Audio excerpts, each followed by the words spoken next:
Here's a chilling fact. Hospitals across the world report unexplained patient disappearances every year. Many of the cases are never solved, and some are shrouded in rumors of cover-ups. But what happens when the missing patients seem to vanish completely, as if they were erased from existence? Let's uncover one of the most disturbing examples yet. Number 1. The patient who was never admitted. It was the kind of overnight shift every young doctor dreads, quiet enough for sleep deprivation to creep in, but just busy enough to make mistakes feel inevitable. She was a first-year intern, drawn to the promise of making a difference, but unprepared for the kind of unease the empty corridors and flickering fluorescent lights could stir.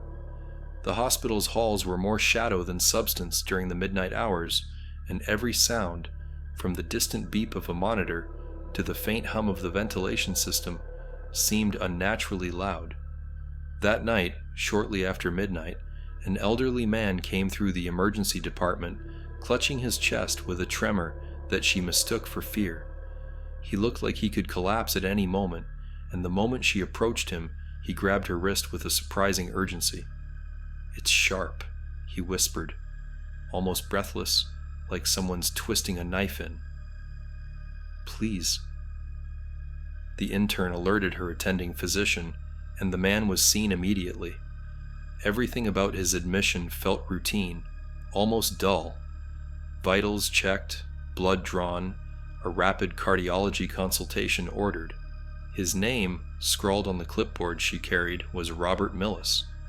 He spoke in a croaky, strained voice that suggested a long history of smoking, and as she recorded his symptoms, she found herself glancing up at him more often than usual, unnerved without quite knowing why. Maybe it was the way his eyes kept darting to the empty corners of the room, as though expecting something or someone to appear.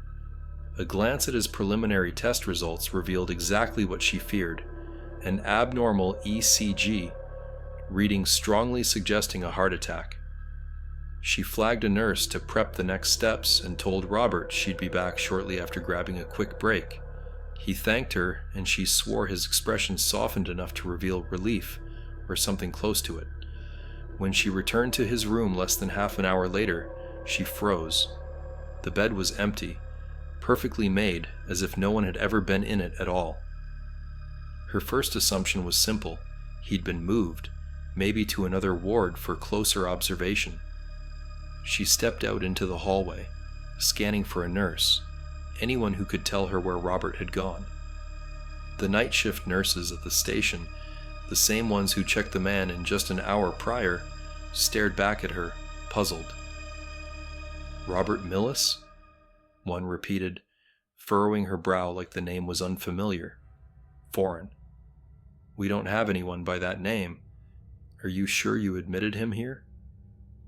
She was stunned. "Of course," she replied, the words sharp and impatient, her exhaustion cutting through. "I didn't just imagine a 70-year-old man showing up with chest pain. His tests, his ECG..." She didn't have time to finish before another nurse cut her off gently. "Look," the woman said calmly, typing swiftly into the database. "No such patient came in tonight. You're not listed as seeing anyone by that name." The intern felt her pulse quicken, not from fear but frustration. It had to be a mistake. Whether due to old software or sloppy logging, there was no way the elderly man hadn't been admitted. Yet, standing there in the harsh fluorescence of the nurse's station, all she could hear was the faint ringing of disbelief in her ears. She returned to the emergency room herself, leafing through log documents and paper forms, and found absolutely nothing. Not his name, not his age, not even the bed assignment he'd occupied. It was as if he'd never existed. For the first time, she wondered if the overwhelming fatigue had done something strange to her memory, but the papers in her hand told a conflicting story. The clipboard she'd carried earlier had been wiped clean overnight, yet when she fished around in her pocket, her fingers brushed against something crumpled. Pulling it out, she stared down at a test strip from the laboratory, a printout of an abnormal troponin level. Scrawled across the page, "Millis, R." It didn't make it easier to convince the staff that she hadn't simply snapped under the weight of exhaustion. She couldn't even convince herself. Yet something about what had unfolded left her too unsettled to let it go. Robert hadn't only vanished from the ward, but from every system, from every log. Where had he gone? And why weren't the people around her acknowledging that someone with clear evidence of a heart problem had simply disappeared? Her increasingly frantic questioning would eventually lead to a suggestion from a sympathetic senior resident: review the security footage. She accompanied the hospital's night manager into a small unused office where black and white surveillance rolls from every angle of the emergency room filled the screen. It didn't take long to find him. Robert Millis stepped into frame just as the intern remembered, hobbling toward the counter, hand on his chest. The footage captured him being checked in, being wheeled towards radiology, being taken to the exact bed number she had returned to only to find empty. He was there. Her relief lasted only a moment. The manager rolled the tape forward, frame by frame, showing her the empty corridor outside Robert's assigned room. They waited. They watched the timestamp crawl forward, and then they watched as, seconds after the intern left for her break, the camera feed glitched. The screen rippled like water disturbed by a stone. When the image returned, the bed was perfectly made. Robert Millis was gone. There should have been footage of where he went next, whether a trauma response called him elsewhere or something mundane had whisked him out of the room. No one could explain why there wasn't. Every camera angle covering the section of the hospital abruptly cut out and resynced, leaving behind no indication of what had happened in the intervening moments. It was impossible to say whether someone, human or otherwise, had interfered, and the intern, shaken, couldn't shake the thought that she had gotten too close to a disturbing truth. For several more weeks she carried the crumpled test result in her pocket. She showed it to no one, unwilling to risk being sanctioned for fussing over what might be dismissed as panic-induced paranoia. But she couldn't ignore the uncanny echo of the disappearance. Old staff members had stories about patients who left lighter traces of their existence than ghosts. And this whisper down hospital halls remains today. Not every patient disappears because of neglect or oversight. Some vanish for reasons no one can explain. Number 2. The shadow in the abandoned wing.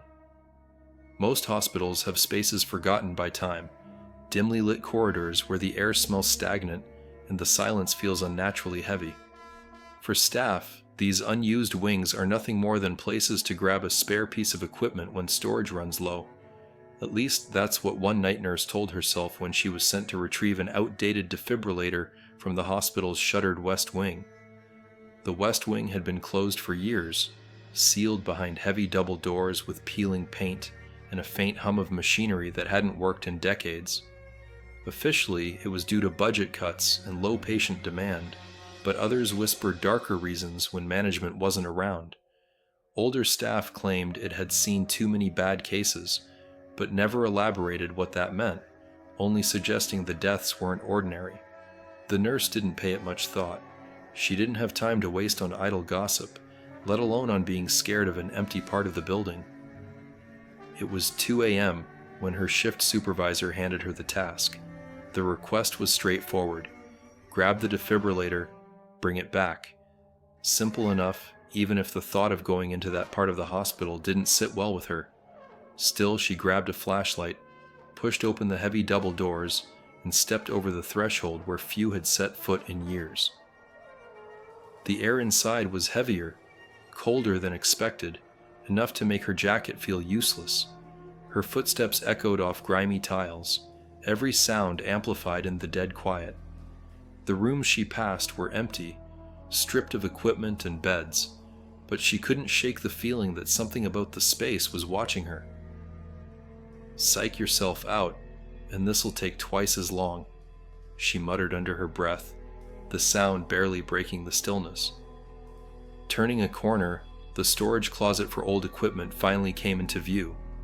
Relief flickered for an instant, but that's when she heard it, a faint whisper. Her flashlight wavered as she turned sharply, shining it behind her. There was nothing there, just empty halls shrouded in darkness. She laughed to herself nervously, shaking her head. It was probably the wind or the building creaking, she decided. Hospitals, especially old ones, always had noises their blueprints couldn't explain. But as she rifled through the storage closet, the whisper came again, soft but clear. This time her breath caught. It wasn't random, it was her name. The whispered syllables curled through the air like smoke, echoing faintly before being swallowed by the silence again. Her grip tightened on the flashlight as she spun around, illuminating the hallway. Her pounding heartbeat was the only sound now, loud against her ears. Further down the corridor, just outside the flashlight's reach, something moved, a shadow darting across her line of sight and disappearing into an empty room. The nurse froze. It didn't seem like imagination. It had been quick and unmistakable, like a figure just out of focus. She clutched the defibrillator and backed into the closet, debating whether to make a run for it.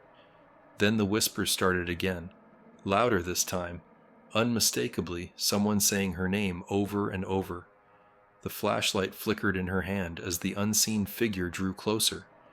Heavy footsteps echoed down the hall. They were steady and deliberate, growing louder with every second. Panic seized her, and she bolted. Leaving the equipment behind, she sprinted through the hallway, slamming a shoulder into the double doors as she re-entered the main wing of the hospital, breathless. She burst into the brightly lit nurses' station, immediately drawing curious glances. "What happened? You look like you've seen a ghost," her shift supervisor joked, but she couldn't bring herself to answer. When she finally found her voice, her explanation was shaky at best. Shadows, whispers, footsteps. Everything sounded like the symptom of a mind playing tricks rather than real danger. The supervisor chided her for leaving the task unfinished, but let her off with a shrug and a smirk. Still, she couldn't shake the thought that she hadn't imagined it. Hours passed, and by the time the morning shift arrived, her fear seemed harder to justify. She decided to go back. Maybe retrieving the defibrillator would help her convince herself it was nothing, but she wasn't stupid. This time she'd bring someone with her. Another nurse reluctantly agreed to join, brushing her rambling story aside as exaggerated nerves. Together they set out toward the West Wing. The second time wasn't nearly as ominous. The companion made the dim hallways feel less expansive, and the silence didn't feel quite so oppressive. When they arrived back at the storage closet, the defibrillator was right where she'd left it. "See? Nothing to it," the second nurse said with a smile.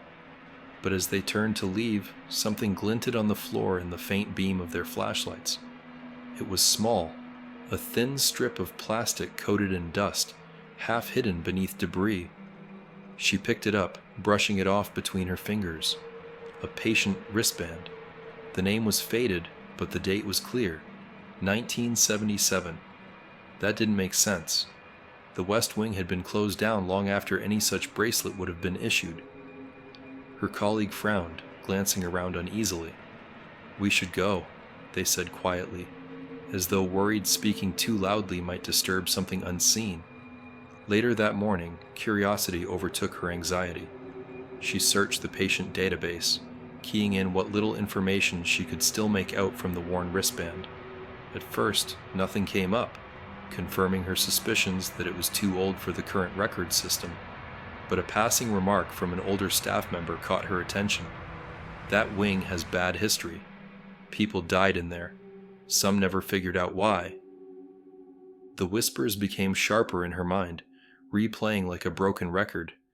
She learned that a series of mysterious deaths had plagued the West Wing during its final years. Patients who went in for routine treatments but never woke up. The stories varied depending on who you asked, but one detail was consistent. It wasn't uncommon for staff to hear murmurs when no one else was around. The hospital dismissed it as legend, of course, but the nurse couldn't. The next time she approached those sealed doors, her hand hesitated over the handle. It wasn't just superstition that kept people away. Maybe, she thought, The whispers weren't meaningless. Maybe they were fair warnings. Hospitals often build their foundations on routine and protocol, but within those layers of order, spaces like the West Wing prove that not everything can be so easily explained. Sometimes it's best to leave the past buried right where it lies. Number 3. The vanishing paper trail. It started with a routine audit. The kind of mundane task most doctors dread but know they can't avoid. Skimming through old medical records, cross-checking data, and flagging errors. For Dr. Erin Lancaster, it was supposed to be just that, routine. But the deeper she went, the more she realized something wasn't adding up. She came across gaps, blank spaces where information should have been, patient files missing discharge dates, incomplete charts, and personal contact details that led nowhere. At first, she thought it was sloppiness on someone's part. Clerical errors happen all the time, especially in high-pressure environments. But this wasn't random. The pattern was too deliberate to ignore. The patients in question all carried a strange similarity. Each had been admitted for minor procedures, fractures, mild infections, routine surgeries, and none were noted as high risk. Their admission records were normal, right down to the time they were assigned beds, and yet, in every case, they simply stopped existing in the system. No mentions of post-op rounds, no discharge signatures, no transfers. It was like they'd walked into the hospital and vanished before their treatments could even begin. She remembered trying to rationalize it to herself in the beginning. Hospitals weren't perfect, missing paperwork wasn't unheard of, but the sheer number of patients missing from the system nagged at her. 5 gaps turned into 10. 10 grew into 20. The further back she went, the worse it became. Her curiosity turned into unease when she finally decided to bring it up with a supervisor. Their reaction? Dismissive. It's most likely a glitch. You know how the system is. Half the files from 20 years ago were transferred manually. That's probably all it is, they had said with a wave of the hand. But the tightness in their voice, the way their eyes darted to the side, Erin couldn't shake the feeling they knew more than they were letting on. Curiosity soon turned into obsession. Every small break between rounds or meals became an excuse to pull another file, scan another year. She noticed something particularly unsettling. Nearly all the missing records were tied to admissions involving the hospital's isolation ward. It wasn't a part of the building most people thought about. Isolation units existed for specific reasons: rare illnesses, dangerous infections, and access was restricted for a reason. It wasn't a place you stumbled into by accident, and yet so many of the patients whose trails went cold had been admitted there. She thought she had a lead. If the isolation ward held the answer to the missing patients, then surely the records would be on site, or someone working there could explain why these names kept vanishing from the database. But first came the digital dead ends. The hospital system showed corrupted files tied to those patients, pages filled with garbled text, timestamps that didn't make sense, and error codes she'd never seen before. It was less like a case of accidental deletion and more like someone had gone in and deliberately erased key data. And not just recent admissions. No, this stretched back decades to long before Erin had ever stepped foot in the hospital. There was a night she remembers clearly because it was the moment she truly started to feel scared. It was well past midnight, the hospital quieter than usual, save for the occasional squeak of gurney wheels in the halls. She sat alone in her office, reviewing all the notes she'd written by hand, every incomplete file, every corrupted document she'd managed to dig up over weeks of quiet investigation. That's when her computer screen flickered, turning black before rebooting itself. She stared at it in confusion, then annoyance, ready to chalk it up to a routine system update. But when it restarted, the files she'd been reviewing moments before were gone, not misplaced, not moved, erased completely. She tried to access her recent searches on the hospital network, but those logs were gone too. It was as if her system had been wiped clean of every trace of her work. Frustrated and unnerved, She brought it up to IT the following day, who again brushed it off as a rare technical glitch. "It happens," they said with a tone that felt both dismissive and rehearsed, but Erin wasn't ready to let it go. Instead, she took her questions directly to the hospital administration. That turned out to be an even greater mistake. The meeting was brief, cold. She tried to explain her findings. The patterns no one seemed willing to admit were there, even hinting that someone could be intentionally tampering with patient records. But the looks on their faces told her enough. They weren't surprised. If anything, they looked annoyed, like she'd wandered into territory she wasn't supposed to touch. "Sometimes the system eats things," one of the administrators said vaguely. "Hospitals see thousands of patients every year. A few lost in the shuffle isn't something to get worked up over." That night, the warning came. It arrived as an anonymous email sent to her personal account. No greeting, no signature, just a single line. "Let it go before it's too late." Attached to the message was a file. Against her better judgment, she opened it. What loaded on her screen sent a chill rolling down her spine. It was an old, grainy photo. The setting was unmistakable. The hospital's isolation ward. In the image, a single patient stood at the center of the hallway, their hospital gown hanging loose against an emaciated frame.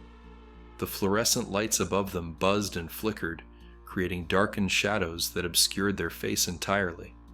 But it wasn't the unsettling figure that kept her up that night. It was the timestamp at the bottom corner.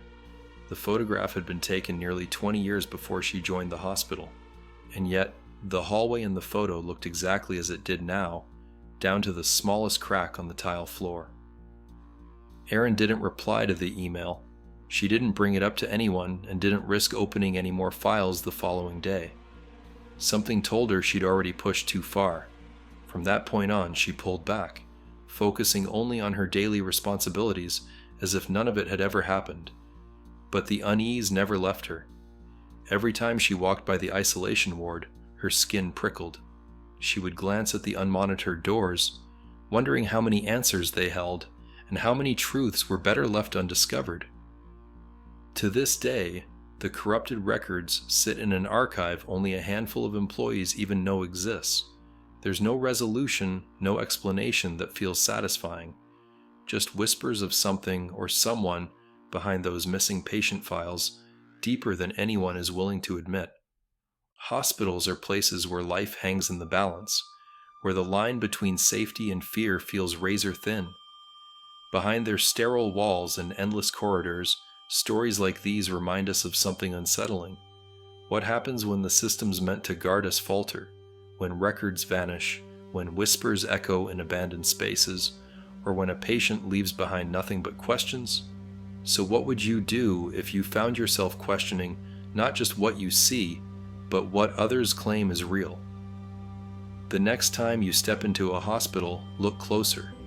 Some patients never leave, or maybe they never arrived.